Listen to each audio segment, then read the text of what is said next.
Hey friends! Welcome to my channel. If you're new here, hi, I'm Jenna. I love to crochet plushies, and if you're a returning subscriber, welcome back. For today's video, I am going to be doing another business type video for you guys. We're gonna talk about my top 10 tips for selling online. This is definitely a highly requested video, and I'm really excited to put all of my tips for selling online all in one video. So I was trying to think of a way to best organize the video and the tips. So we're gonna break it down into two categories. The first category will be invest in yourself and your business. So this section will cover the broad business tips, like what tools you should invest in, how you should go about running your business, etc. I have everything written out on my phone, by the way, so that's why you see my phone here. And then the second section will be called Build Your Social Media Presence. And this section will be dedicated to just all social media tips, how to really market your brand and how to really get yourself out there and build your social media platform. And before we jump into today's video, I just wanted to give a little background about myself. If you're a new subscriber or you just stumbled upon this video, I've been running a small crochet business now for 3 years. This January marks year 3,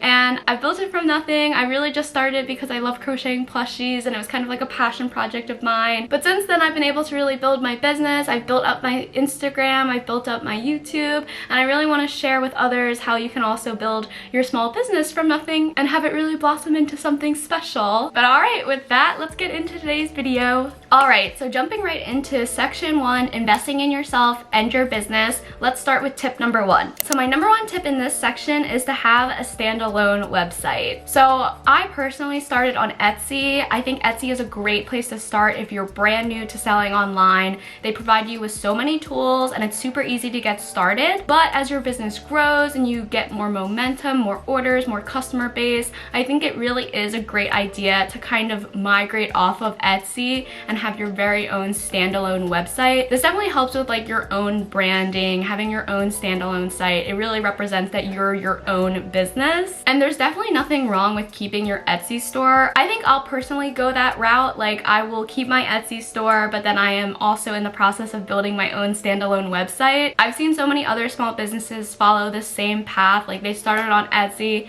they branched out, got their own website, now they're selling concurrently on both Etsy and their website. And it's really a good outcome for your business because you get to tap into multiple different audiences. Once you have a really good following and people will buy your product and know about you specifically, there's no reason for them to find you through Etsy. They can go right to your website. So when you're creating your online store, there's one important thing that you need, and that's a special web address called a domain name. I think this is probably the most important aspect of creating your online store, just because your domain name will be included in all of your branding and it will ultimately be how your customers will find your online store. So if you're currently running an online store or you're in the process of creating one, why not go for a .store domain? The usual .com domain might leave your customers wondering what your website is actually about. Is it a store?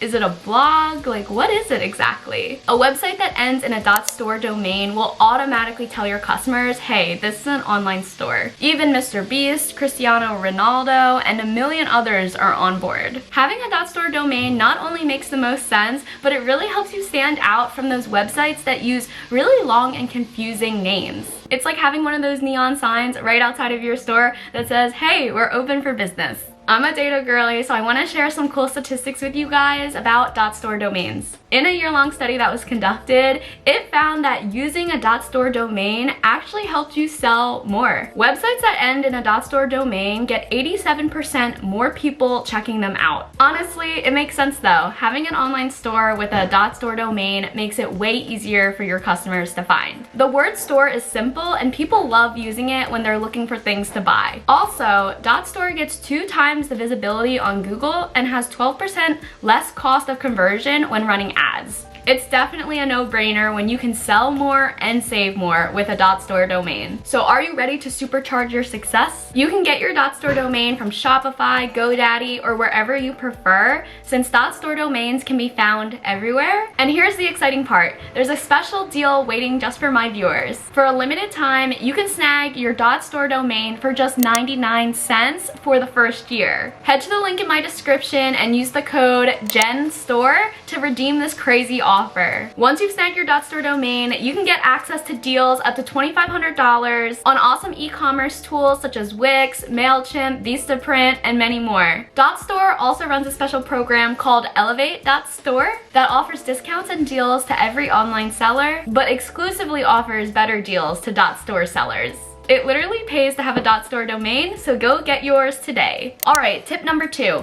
Invest in marketing, ads, and Etsy listings. When you first start out, you essentially have no customer base. People don't know what your business is. People don't know who you are. So why should they buy from you versus other established businesses? That is why it's so important in the beginning to really build your customer base, build your reputation, and really get people to trust your business. And of course, being a new business, it's super hard to attract people to your Etsy, to your store, and that's where ads comes into play. By paying for ads, this essentially gives you a boost to the competition, and it makes sure that people get eyes on your product. I can only speak from an Etsy perspective because I currently have only sold on Etsy, but I know if you're doing a standalone website, you could pay for like Facebook ads, Google ads, or even like social media ads to make sure people see your posts, see your products. But yeah, the most important thing is that people just start seeing your products, start recognizing your brand, and you start building that customer base and trust. And that essentially will lead to more orders being placed and your business really starting to grow. And at least on Etsy, you do not have to invest a lot of money upfront on ads. I think like the minimum is $1 a day.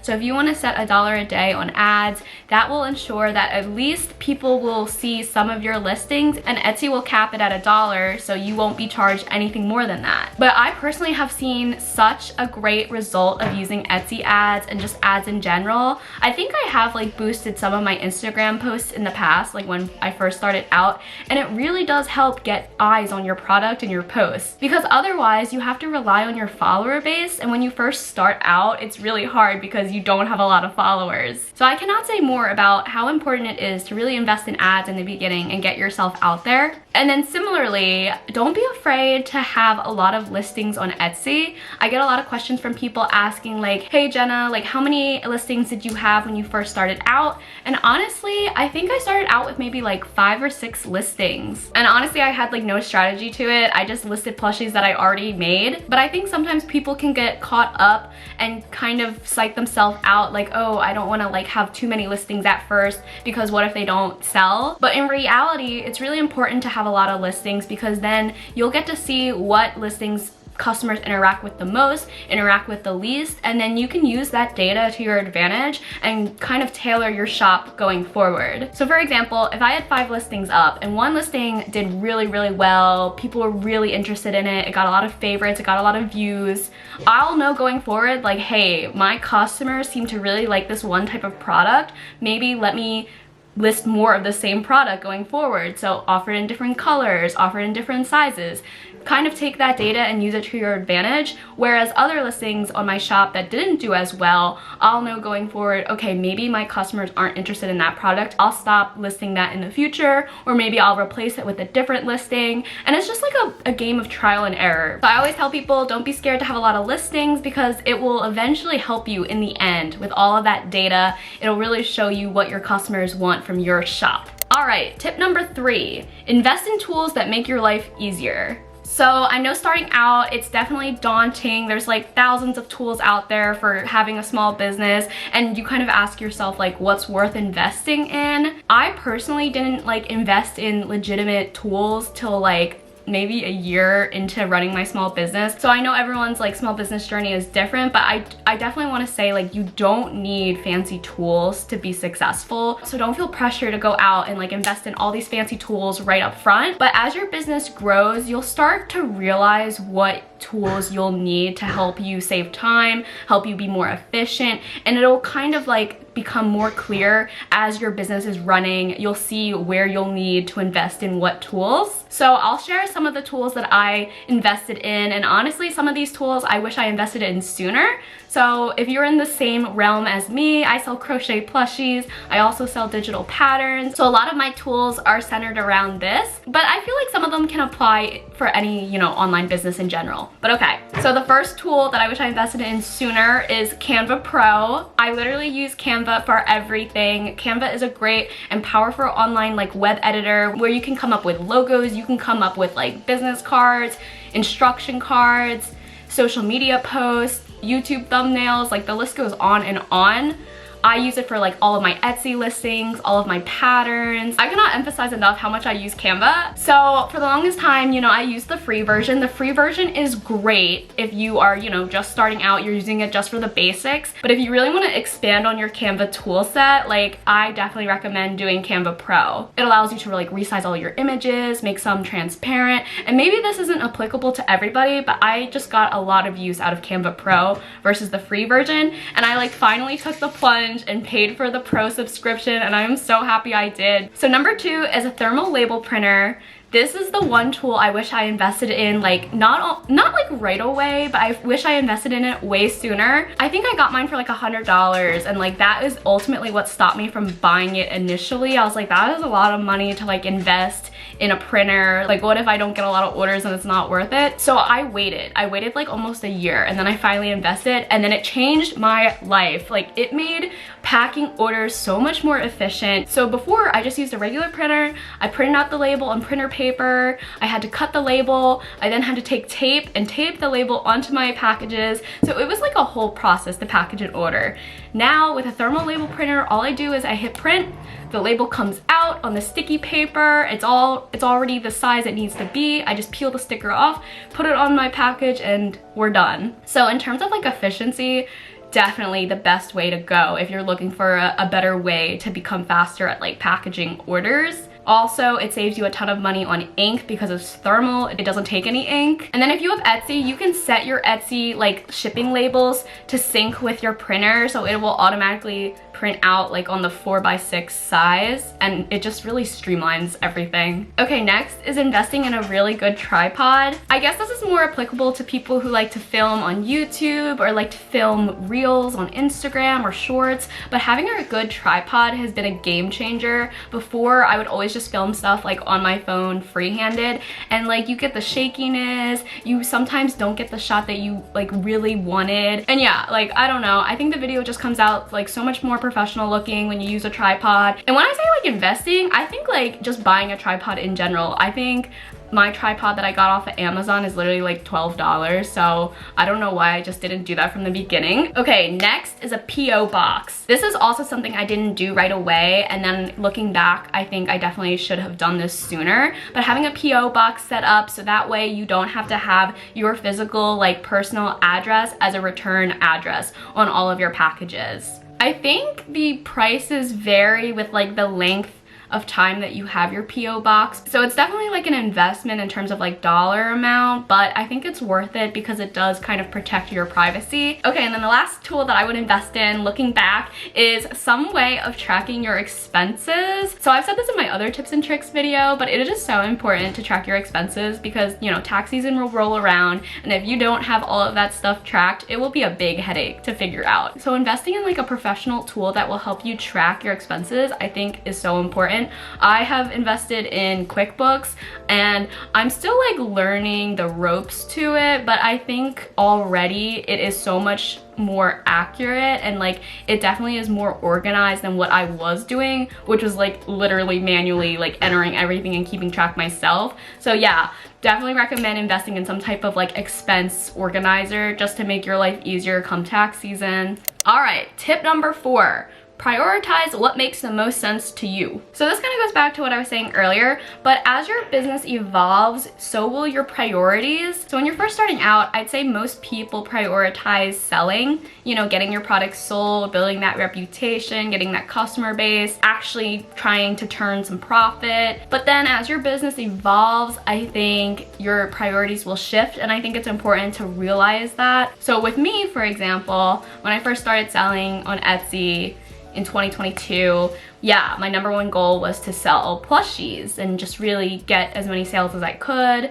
get the 5-star reviews, and really start making like a good reputation for my shop. So then fast forward a year, I was getting orders through my Etsy shop and everything was pretty good. So then I wanted to realign my focus, and I really wanted to start building my social media presence, because social media plays a big part in your small business. Social media is ultimately how you can reach people who don't know about your business. You can really expand your audience base, and it'll bring more people to visit your shop ultimately. So a year into my business, once I started selling on Etsy, my shop started getting a good reputation. I was like, okay, let's focus now on really building the brand Crochet by Jenna. So then I really poured a lot of my energy into building up my Instagram account. I would be posting every day, I'd be posting reels, I'd be showing my face more, like letting people know really like the person behind Crochet by Jenna. And I think that definitely helped expand my business for sure. I think people are more inclined to support you if they do see like the person behind the business. So yeah, I just wanted to share like what my priorities were. I know it looks different for everybody, but I do think social media plays a really important part in success. So definitely pay attention to it. It's okay to not really pour yourself into it at first, because you can get people engaged with your store in other ways. But for long-term growth, I would definitely recommend investing your time into growing and building your social media presence.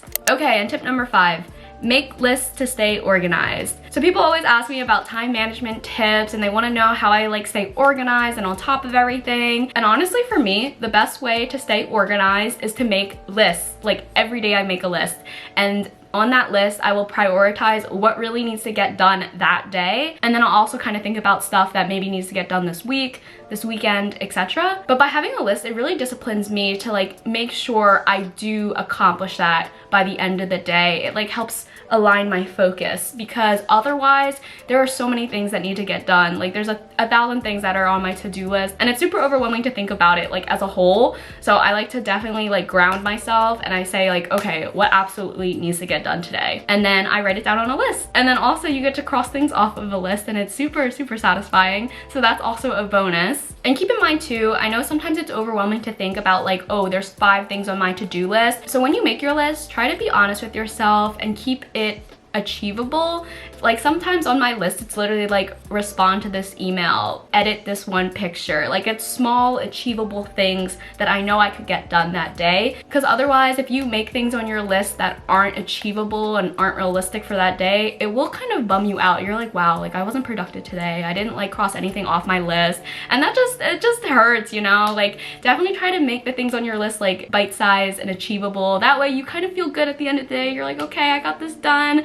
Let's get ready for tomorrow. And okay, that was the last tip of this first section. Let's head into the second section now, which is all about social media growth. So this was a super popular topic, and I get a lot of questions about social media growth. So hopefully in this section, I will be able to answer a lot of your guys' questions and give you my top tips. Okay, so tip number 1. It might be a little controversial, but this is what I believe. So it is to pick a platform and stick with it at first. So I know there's so many social media platforms out there, Instagram, TikTok, YouTube, etc. And honestly, it's overwhelming to think that you have to build your presence on all of them. At least it is for me. Like I just recently started posting on TikTok. I started my YouTube last year. For the longest time, I was really only on Instagram. And I don't know about you, but I feel like that was the only way I could really just like maintain everything between like running my small business and having a social media presence.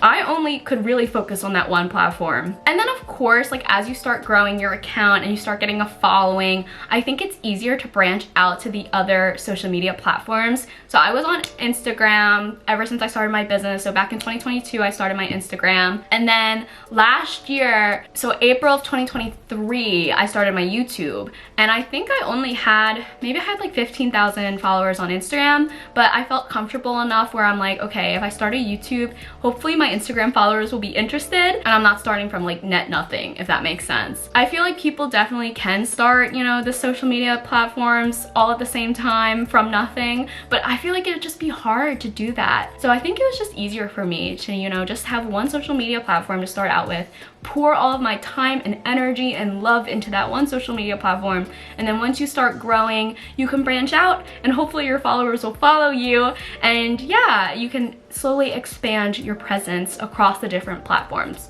Okay, tip number 2, try to stick to a posting schedule. So it's important to note that everyone's posting schedule will look different. A lot of people always say like, oh, post every day, but honestly that is hard to do, like especially in the beginning when you don't have a lot of content. And that's what a lot of my followers have said to me. It's like, hey Jenna, like I know I'm supposed to be posting every day, but I barely have any content. And I'm like, yeah, no, definitely hard in the beginning. And that's why you should definitely come up with a posting schedule that is realistic to you and your business at the time. So I think in the beginning I did try to post every day, but if I didn't post every day, I at least try to post every other day. And I know that does sound pretty frequent, but my trick when it came to creating content was whenever I like finished a crochet plushie, I would take so many pictures and so many videos of it, and it can be like the same plushie, but I like to switch up my background. So I would take like a bunch of pictures outside, a bunch of pictures inside, a bunch of pictures outside at a different location, and then same thing with the videos. I would like take videos of it in one location and then in the other. That way you have like a lot of content from just one plushie, and you can really save it in your back pocket and use it for later. So that was one trick I used when I first started out and I didn't have a lot of content.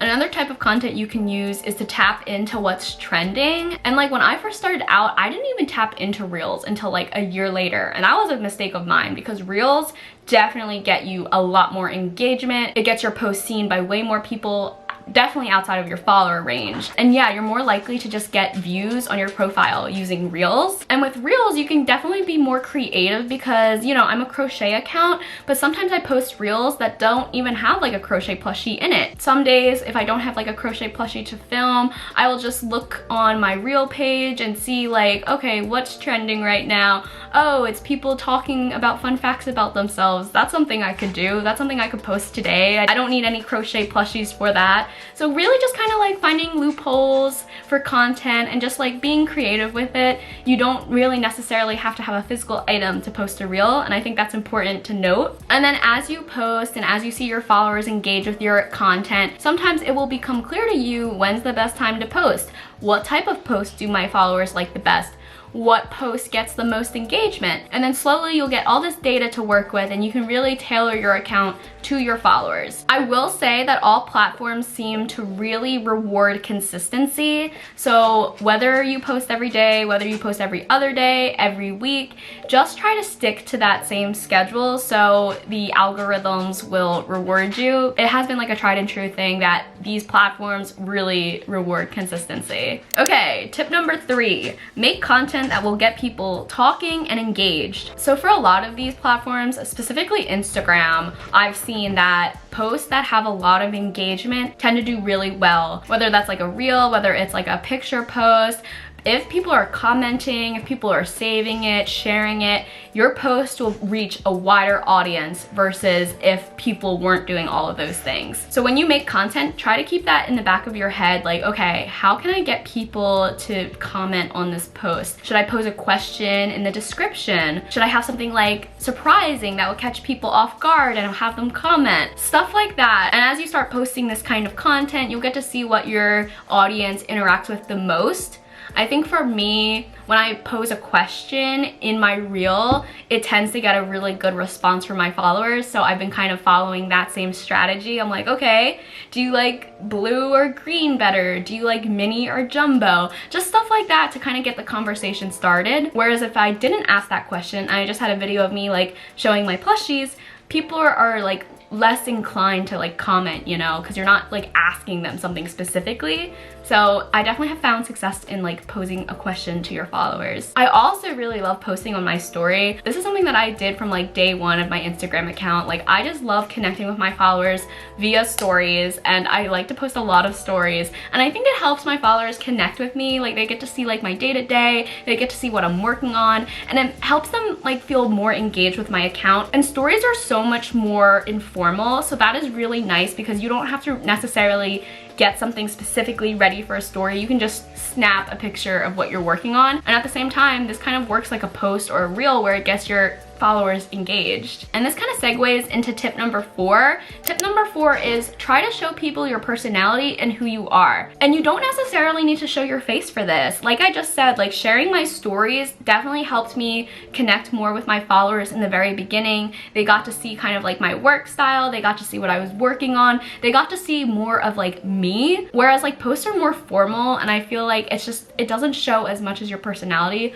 whereas stories are more informal and it kind of sheds light on like of who you are, who's running the account, the face behind the account kind of thing. So you don't really need to show face, but showing face definitely helps. I think I've seen a lot of my other like crochet friends talk about this, where their account really started taking off or like growing more when they started showing their face, just because people got to see, you know, the person behind the account, the person crocheting these things, and it helps people connect with you more. And when they're more connected with you, they're more likely to keep engaged with your account, comment on your posts, visit your website, buy from your store. It's about making that connection. It's like, wow, like this is who Jenna is, like I really want to support Jenna. And if I never like showed my face, if I never like interacted with my followers, posted on my story a lot, like people would never know who I am. So that's definitely important to form like a bond with your followers, whether it be through stories, whether it be through like sharing stuff on your posts, showing your face, etc. It definitely is just important at the end of the day to try and connect with them. Okay, and tip number 5 is switch up the cover photo to your reels. So this is definitely a strategy that I've used maybe since last year, and I have noticed a lot better reel engagement by doing this. So you know how when you make a reel, you can select a cover photo and that will essentially be what's shown on your profile, and then if you go to like the discovery page or the For You page, it will show up as people scroll through. So that's essentially what will catch people's attention, and that cover photo is really important to getting people to click on your reel and watch it. So that is why sometimes I will select a cover photo and I will try to make it very engaging, very like, hey, click on this video, you should definitely watch some more of this video. But sometimes it doesn't work out that way. So if I posted a video of like my sunflower turtle and I had the cover image set as my sunflower turtle, I would see maybe like an hour or 2 later, how is that reel doing? And in my mind, I'm thinking, okay, I know people like my sunflower turtles, this reel should be doing really well. So if I go back 2 hours later and I see that it's not, like it only has like 1,000 views, I'm like, what can I do to switch things up and get people more interested in this reel? So then I would simply just change the cover photo. I would switch it to a different segment of the reel, or I would just like pull up a picture from my camera and maybe it would be like my sunflower turtle laying on the desk, or like me hugging my sunflower turtle, something that just switches it up. So then I'll switch out the cover photo and then I'll see 2 hours later, how is the reel doing? And I'd say like 9 times out of 10, the reel does better after I switch the cover image. So that's definitely a little trick of mine that I wanted to share with you guys. Like if your reel is struggling with some views, switch up the cover photo. You never know what will draw people in the most, so by switching it up, you give the reel more opportunities to get watched. Oh no, my camera's dying, 1 second. Okay, I'm back. But yeah, like I was saying, like I haven't seen a lot of people talk about this, and I have found a lot of success with boosting my reel views by just switching out the cover photo. Even with reels that do well, like sometimes I'll like switch it out and see if they do even better, and sometimes it does. So definitely like play around with it. Like it's something that's so easy to do. The same strategy can also be applied to Etsy listings. I've given this tip out to a few of my friends. So basically, if one of your Etsy listings isn't doing so well, try switching out the photo of the listing. I did this for my octopus pattern. I originally had not a good listing picture, I guess, and this octopus pattern was never bought. Like nobody bought it, and I was like, dang, like maybe people just don't like the pattern. But then I switched out the picture like a year later, and then all of a sudden I got all of these orders for the octopus pattern. The octopus pattern was a really good seller, became a bestseller. And yeah, something as simple as switching out the photo, it can be a game changer. So that's definitely one of my little secret strategies that I wanted to share with you guys. But alright, that brings us to the end of today's video. I hope you guys enjoyed all of these tips. Hopefully I'll do some more business videos in the future. I know you guys tend to like them, and I'm always happy to share anything business strategy related. Always happy to help you guys out. It makes me so happy to know that so many people are starting their own crochet businesses. Like, yes, we need more crochet businesses out there. But okay, I hope you guys have a great rest of your day, and I'll catch you in my next one. Bye!